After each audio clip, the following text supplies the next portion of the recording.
તારીખ 5/8/2025ના રોજ Katargam police station ખાતે એક ભારતીય ન્યાય સંહિતાની વિવિધ કલમો જેમાં મદદગારી અને છેતરપિંડીના આધારે એક ગુનો દાખલ કરેલો હતો. ગુનાની વિગત એવી છે કે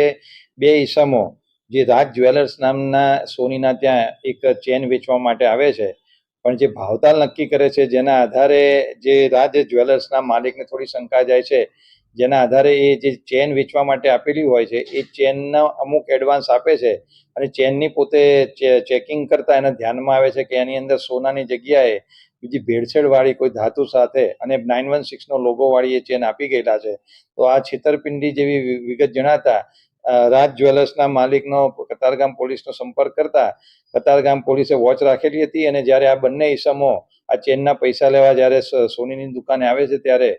પોલીસ દ્વારા તે બંને ઈસમો, જેમના નામ છે અફાન આરિફ જાનુ હસન અને પ્રિયંક જગદીશ ગોદાસરા, આ બંનેની પોલીસે જે તે વખતે ધરપકડ કરીને કાયદેસરની કાર્યવાહી કરેલી હતી. પરંતુ આ ગુનાની અંદર ઊંડાણપૂર્વક પોલીસ દ્વારા તપાસ કરવામાં આવતા એવું જાણવામાં આવેલું હતું કે આ બંને ઈસમો એ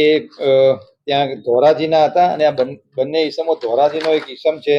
કિશન શ્યામુભાઈ ધોળકિયા, એનો કોન્ટેક્ટ કરીને આ ડુપ્લિકેટ અથવા ભેળસેળવાળી ચેન બનાવતા હતા અને 916નો લોગો કરાવતા હતા. તો કિશન શ્યામુભાઈ ધોળકિયા એ પર ગ્રામ 700 રૂપિયાનો પોતાનો ચાર્જ કરીને એ ચેનની અંદર ભેળસેળ કરવા માટે જુનાગઢના મોફીસ અબ્દુલ અલી શેખને આપતો હતો. એટલે મોફીસ અબ્દુલ શેખ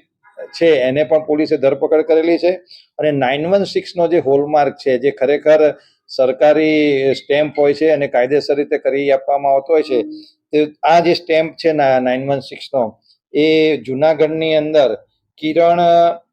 નિવૃત્તિભાઈ હસબે અને આનંદભાઈ મહેશભાઈ વડનગરા, આ બંને ઈસમો દ્વારા કરી આપવામાં આવતો હતો. તો પોલીસ દ્વારા જુનાગઢથી આ બંને ઈસમોની પણ અટકાયત કરવામાં આવેલી છે અને જે BIS સર્ટિફાઈડ મશીન જે કરી આપવામાં આવતું હોય છે પોલીસે એને પણ રિકવર કરેલું છે અને આ ચારેય ઈસમોને પોલીસે આજે અટક કરીને કાયદેસરની કાર્યવાહી કરેલી છે. આ લોકોના રિમાન્ડ મેળવવામાં આવશે, જેમાં મશીન દ્વારા બીજી આવી કેટલા દાગીનાઓ ઉપર એ લોકોએ ગેરકાયદેસર સ્ટેમ્પ મારેલા છે એ દિશામાં ઊંડાણપૂર્વક તપાસ કરવામાં આવશે અને આ રીતે બીજા કેટલા લોકો સાથે આ લોકોએ છેતરપિંડી કરેલી છે તેનું ઊંડાણપૂર્વક સુરત પોલીસ દ્વારા તપાસ કરવામાં આવશે.